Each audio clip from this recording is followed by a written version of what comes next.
My passion has always been birthed out of a desire for things that look nice, that are designed well, but they also have to be built well. One of my favorite quotes is, don't make something unless it is both necessary and useful. But if it is both necessary and useful, don't hesitate to make it beautiful. I just love the digital space. And so I transitioned out of college as an architect, designing buildings like physical spaces. But I took all of that learning and applied it to the digital space after I graduated college, and I got my first job at an internet startup as a graphic designer. And so one of my passions is to create a company that's profitable, healthy, and loved. I saw a TED Talk back in 2015 by Simon Sinek called Start With Why that really kind of changed my life. And, he said, hey, look, people don't care what you do or how you do it. They care most about why you do it. I realized the purpose of my life is to help people. I should just make my company an extension of that. Culture is just an artifact of what you value. And you don't create values, you uncover them. And so you cannot have a toxic work culture and have, all of this gratitude and recognition and encouragement just being thrown all over the place. Those two are incompatible. I was just trying to pay my rent. I literally started Glide with negative $200 in my bank account. And I don't know if you've heard, there's this health challenge called 75 Hard. It is a very difficult health challenge. It's actually not even a health challenge, it's a mental toughness challenge.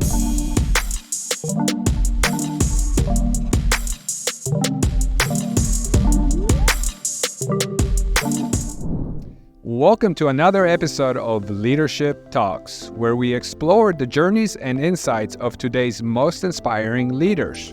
I'm your host, Martin Ravinsky, CEO of Board's Eye, and today we have a truly exceptional guest joining us. Travis McAshen is the founder and CEO of Glide, an award-winning, purpose-driven digital creative agency based in Austin, Texas.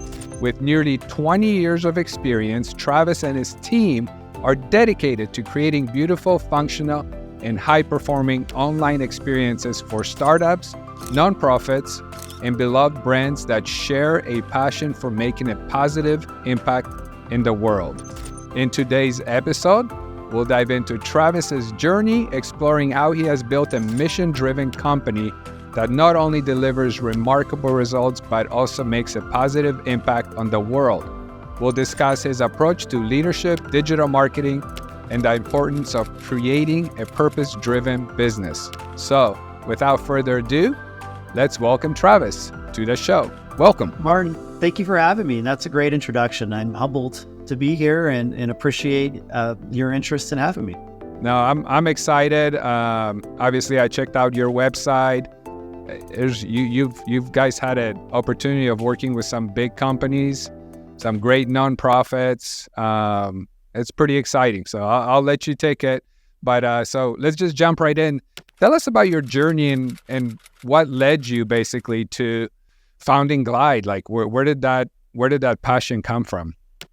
Wow, great question. And I don't even know where to start. I would say, ultimately I'll make it really short, but I got my first computer at the age of 7, an Amiga 500. It was this first, the world's first multitasking computer. And anyway, so just this love for digital has just permeated my entire life. I think if I could have gotten carpal tunnel syndrome, I would have gotten it by now because I've been on a computer for 12 hours a day since I was 7. And I got my degree in architecture. I think that my passion has always been birthed out of a desire for pragmatic usefulness. I love things that look nice, that are designed well, but they also have to be built well. One of my favorite quotes is, don't make something unless it is both necessary and useful. But if it is both necessary and useful, don't hesitate to make it beautiful. And so just this concept of form following function,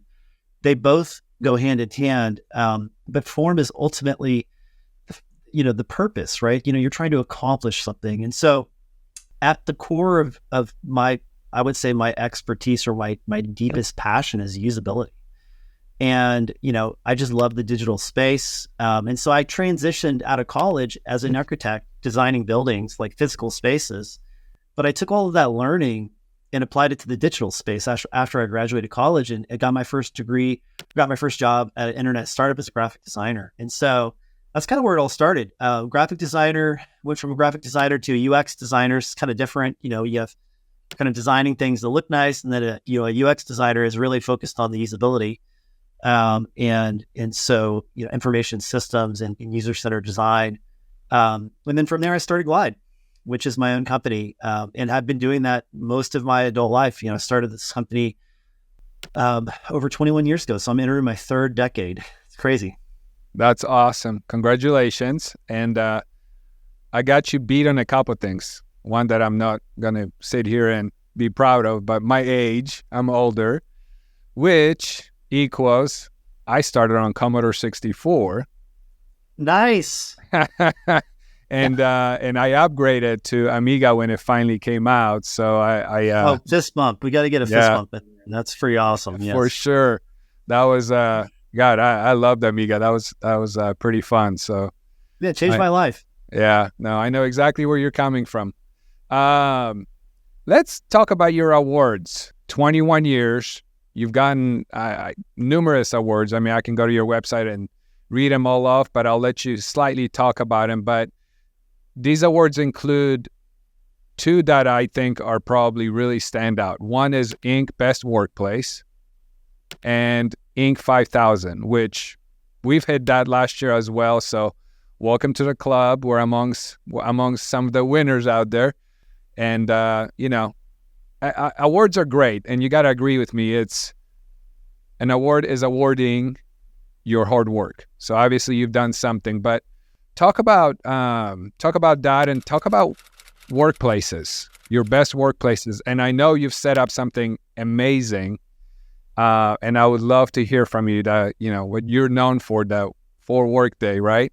Week. Yeah. The piloting, I think it really kind of goes back to, I am very goal driven and applying for some of these types of award certifications, things like that are almost like the icing on the cake of all of the effort that you do to get there. I mean, a best place to work award absolutely is great to put on your website, but the monumental amount of work it takes to create a healthy work culture is just not seen, in that award. And it's, it's appreciated by the people that work at the company. And so, I would say one of my passions is to create a company that's profitable, healthy, and loved. I think there was a pivotal moment in my life. A lot of my mentors have been authors, and I read a book by Pat Lencioni called The Advantage. And, it was the entire premise of the book was that organizational health trumps organizational intelligence. And the idea of organizational health is things like trust. And, it's the soft stuff that's not like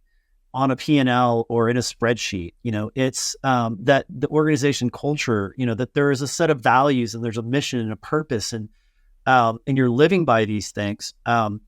And people want to be there. And so this was something that I had been doing my entire life, just by default, just pursuing a passion to create a place that I wanted to be at. In fact, even before all of this, I saw a TED Talk back in 2015 by Simon Sinek called Start With Why that really kind of changed my life. And, he said, hey, look, people don't care what you do or how you do it. They care most about why you do it. And that is the essence. And so I really kind of just asked myself this question. I mean, I'm kind of going back to the essence here, but this answers your question. I think it's the most important, which is, why do you do what you do? And I literally came out of this, 10-minute TED Talk. I read the book, which is like 250. You don't need to read the book, just watch the TED Talk. But, I spent a year and a half asking myself, like, why do I do this? Why do I wake up every day and come and sit in front of my computer and make websites and serve clients? And I thought up until this time, so it was about 10 years into my company history at that point, we were doing pretty well. Up until then, I had three kind of primary aims. It was to create raving fans, amazing websites, and bottom line tangible results, or ROI. We're a marketing company, so ROI. And I thought, that's it. That's the pinnacle. That's as high as it gets. If we do those three things, we will have accomplished the dream.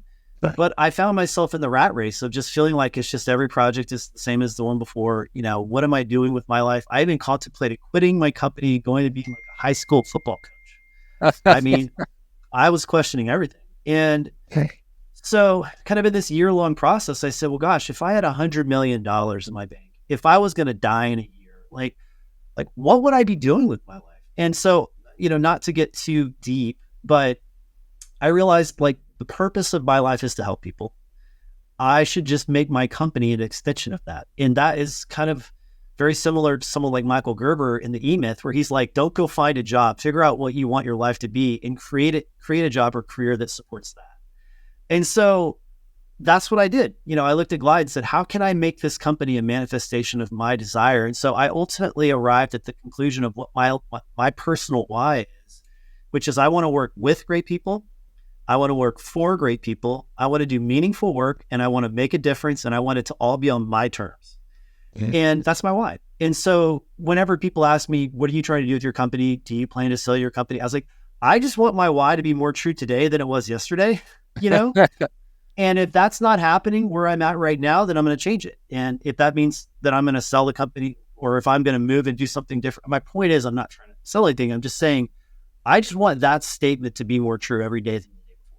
And I think the neat thing about that statement is it has created a culture where I've attracted a lot of other people that believe those same types of things, right? So meaningful work, making a difference, working with great people, and all of these things start to create a culture because really culture is just an artifact of what you value. And and you don't create values, you uncover them. And so I looked around at the people that were surrounding me, these 8 players, and we just said, what do we see? What do we describe? And we uncovered our core values, which is, building meaningful relationships, love what you do, deliver faithfully, get better every day. And all of these core values were just embodied in my personal why and shared with the rest of the team. And so I think that when you start with your personal why and you pursue that, even when it hurts, you will ultimately arrive at a place over time, especially if you're good at what you do, and you don't give up, where you can be on best place to work and where you can win at Inc. 5000 fastest growing companies. And, so maybe that's a pretty big disconnect, to like of all of the minutia that gets you there, but that would be like the deep answer. Oh, that's awesome. And obviously your employees must enjoy working for you, with you. How do you approach on a day-to-day basis, like your leadership? Like is there anything specific you do on a day-to-day or anything specific you do on a weekly basis? Do you meet with everybody? What is your day-to-day approach?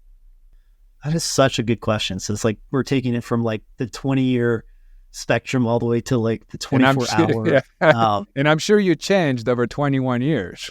Yeah. And I can definitely answer that question in a very specific way. I would say my leadership style, I have an ADD. I'm just going to admit it, and what it means is it's not an excuse. It's like my mind is a race car on a road that's built for like sedans going 60 miles an hour. And so I'm all over the place. And so that makes it tough to be, I think, a thoughtful, compassionate leader because I am like 100 miles an hour going toward goals. And so, I heard someone say one time, you can't be efficient at relationships. Well, like, believe me, I've tried, it doesn't work. The last time I tried to be efficient at the relationship with my wife, let's just say it doesn't work out. You have to be, deeply compassionate and time spent. So the answer to that question, in my opinion, is I had to find what worked for me. And what worked for me is I believe that I've been put on this earth to encourage people, and that is deeply authentic to my life path. And how I express that or manifest that at my company as a leader is to express gratitude and recognition. And so I have found that to create an award-winning culture, objectively award-winning culture at Glide that's profitable, healthy, and loved, one of the secret strategies is gratitude. I think you'll find that like a person's salary is like generally like number 4 on their list of why they stay at a company. I mean, it's like their manager, their coworkers, work-life balance. I mean, Dell just put out something that said, hey, look, if you don't come back to work, you get cut off from the path of promotion. Like you can no longer be promoted from your current position. Half the company elected not to come back to work. Wow. So they valued, their work-life balance more than they valued promotion and upward trajectory in their career, because they got so used to having the flexibility and life balance to work from home. And it just goes to show you. So like, I'm like, my mind is racing, but like, I have this concept at Glide called ABC, which is autonomy, belonging, and competence. I mean, these are like three fundamental desires of human beings. People desire to not be controlled. People desire to feel a sense of belonging, and people desire to be the best version of themselves. And so those are the three structural pillars of our culture at Glide, right? So, autonomy is not even a core value because it is the literal air we breathe, and so we have embodied that through flexible work hours, through unlimited time off, through the 4-day work week, through, not controlling how people do what they do.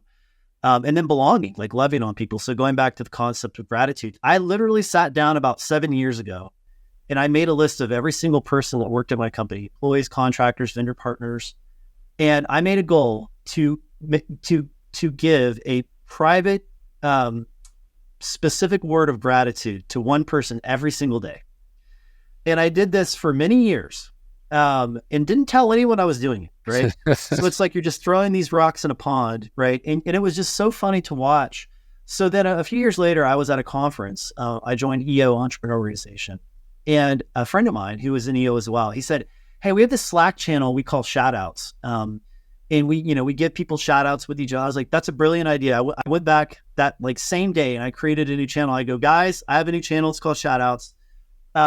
And the day we started that channel, because I had been putting those seeds for like years, daily, complimenting people and encouraging them and giving them not just, hey, you did a good job, but like this specific thing in this specific way, you did a good job. And we started that channel and it just blew up. And so, year after year, we're seeing about our team is small. We have less than 20 FTE or 25 FTE. Back then, it was even smaller. We were seeing about 2,000 shout outs a year, between about 10 or 15 people. You're talking about 20 to 30 a week. And so it's just this gratitude and recognition. It's just, you cannot have a toxic work culture and have all of this gratitude and recognition and encouragement just being thrown all over the place. Those two are incompatible. And so I think that it is just it's like an antidote, in my opinion, to the toxicity and the cliques and the politics and all that stuff. And I always tell the team, like, look, this is a little kumbaya. And sometimes you don't feel like it. And sometimes I've had to come to the story arc of being what they call toxic positivity. Like, you can be too positive. And so there's been times where I've, had to kind of check myself and be like, look, if you're not feeling like giving someone a compliment, don't force yourself, just don't do it. But I think that when you get to a place of like honesty and authenticity and, you just kind of realize like, this is just a better way to live. Like, I always tell the team, I was like, dude, the world is hard. And, we have a lot of clients that are upset at any given moment and, because of X, Y, Z.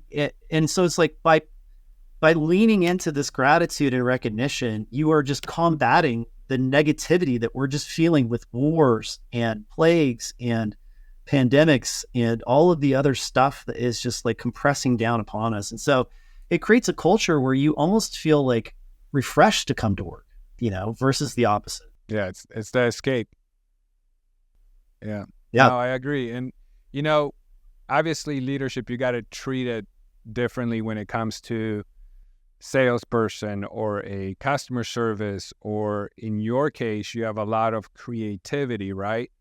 And I think, you struck the nail on the head by giving your creative team the flexibility, because being construed to sit in front of a desk definitely does not, in my opinion, make a person a creative person and make them love what they do. But man, I so agree that when these creative people that are designing these beautiful websites can stay creative and love what they do, they're going to put that love right into their work. So, yeah. And I know you've had some, like I said before, big clients. If I speak out of line, Yeti was one of them, correct? Yeah. We actually work with Roy and Ryan Cedars, the founders of Yeti Coolers, when they were at the beginning. In fact, we worked with them for almost their first 10 years, and created their first 3 marketing and e-commerce websites. And, and it was a wonderful journey to be on. And to see them now and to see all the good decisions they've made and have just basically transitioned into a beloved brand. It's awesome.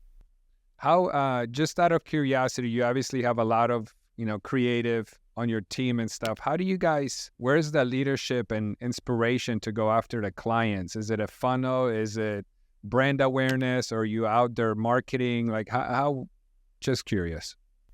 That's such a great question. So, many years ago, HubSpot came out with this concept of the funnel. I mean, it's maybe they didn't necessarily invent it, but they kind of codified it. And, as kind of a mid-market organization, thought leader.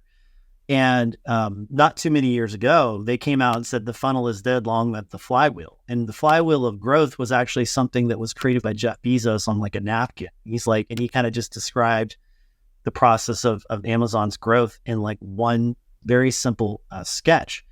But the flywheel of growth is you do great work, you create raving fan clients, you increase your position and visibility in the marketplace, you level up your people, your team, your processes, and then the virtuous process repeats, right? And so that is the short answer to how you collect clients. So, I mean, there was a day 21 years ago where I was just trying to pay my rent, and I literally started Glide with negative $200 in my bank account. And I had to borrow money from my mom to get internet connection. I lost my job I was driving across the country from an internet startup that failed. And on the way back from Oregon to Texas, my car broke down. I had a $700 bill to fix my car. So I ended up in Texas with negative $200. And I'm like, what am I going to do? I got to pay for rent.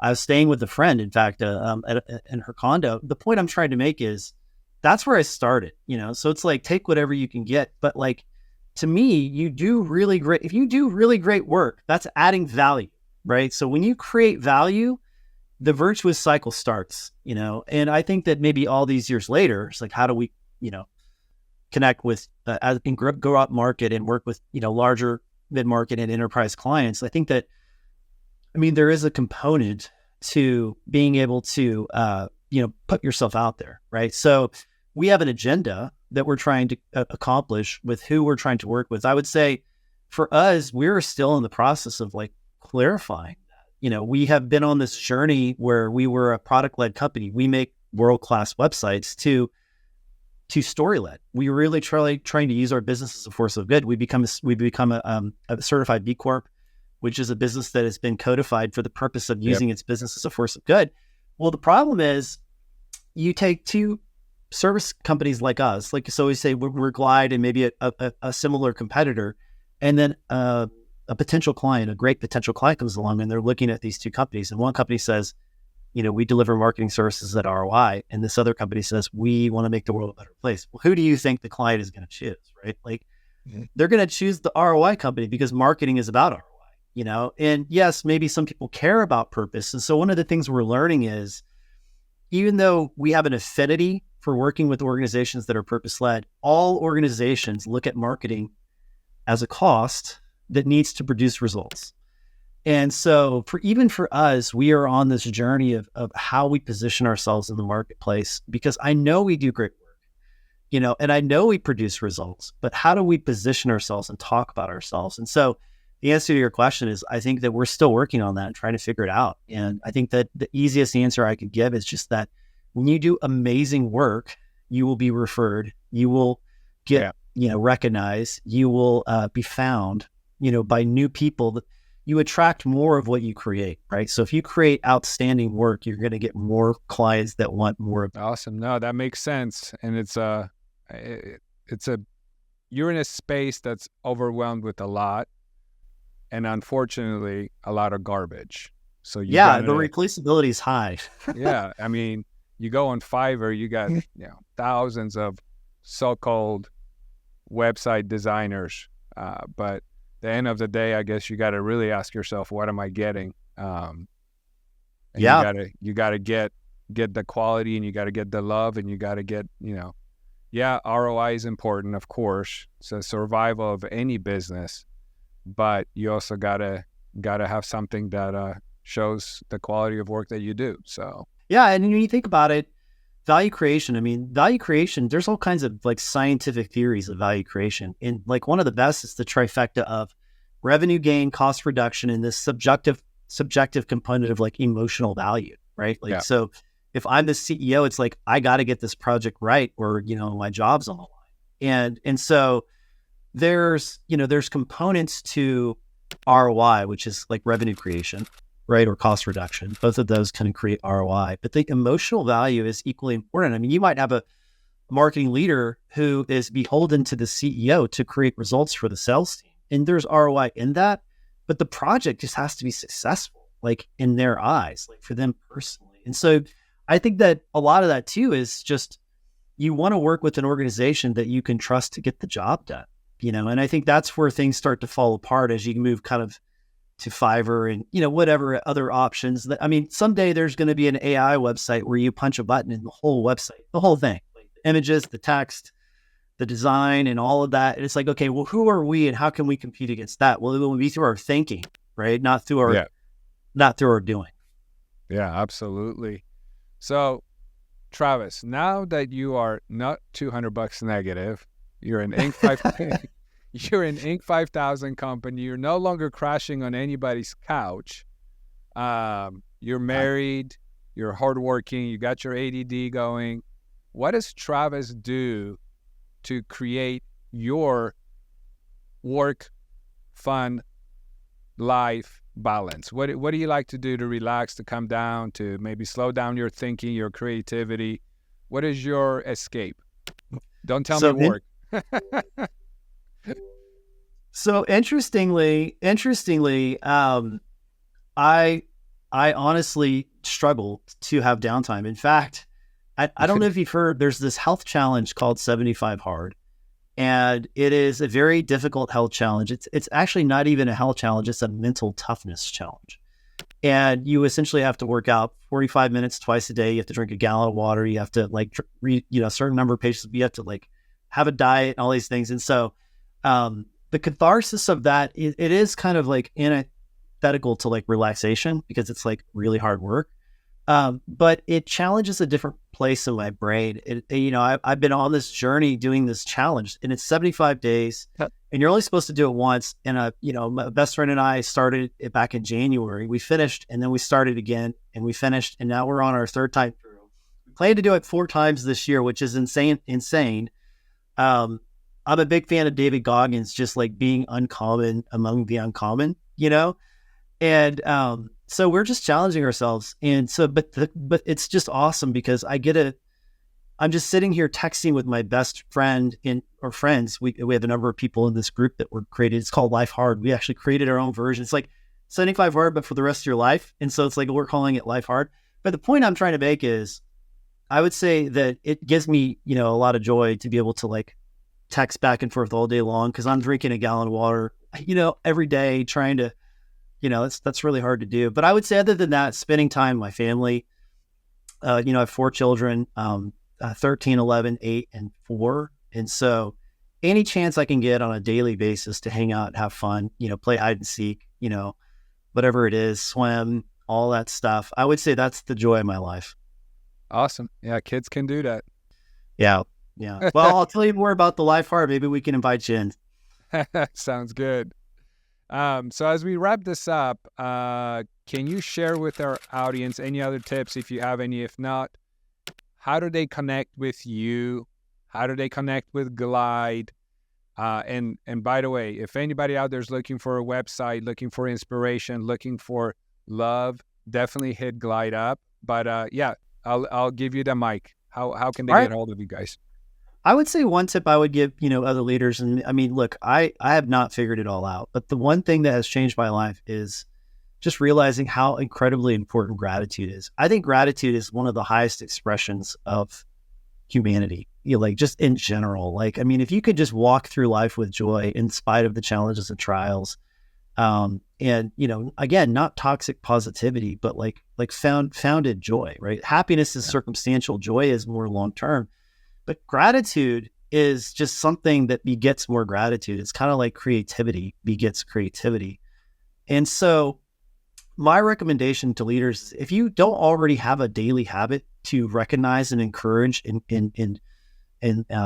speak life into your people on a daily basis, like especially like don't tell everybody you're doing it, just freaking do it. Like you'll say, hey guys, I'm going to start saying every day something's positive. Like, no.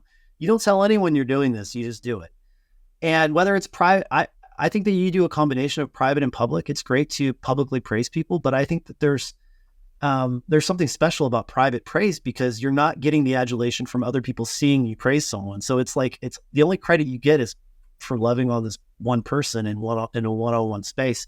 So I think the mix of public and private praise can be a powerful catalyst to growth for your company. I think that it could potentially completely change the culture of a company if the leader were to commit to that, habitually and routinely.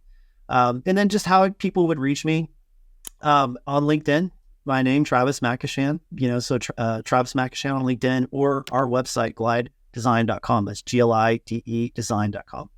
So either of these two ways would be a great way to get a hold of me. Awesome. Thank you. Yeah, if you weren't going to drop your URL, I was about to. There you go. Thank you, Travis, for sharing your insights with us, your experiences, your overall look into your company and what you give back into your culture. I think you've built something awesome. And it's been an absolute pleasure having you on the show. And to our listeners, thank you for tuning in. Stay tuned for more episodes featuring industry leaders who are shaping the future of business and leadership. Thank you, Travis. Thank you, Martin. I'm just thrilled to be here. Thank you. Thank you for tuning in to Leadership Talks. Don't forget to subscribe for more insightful conversations with industry leaders. Your support means a lot to us.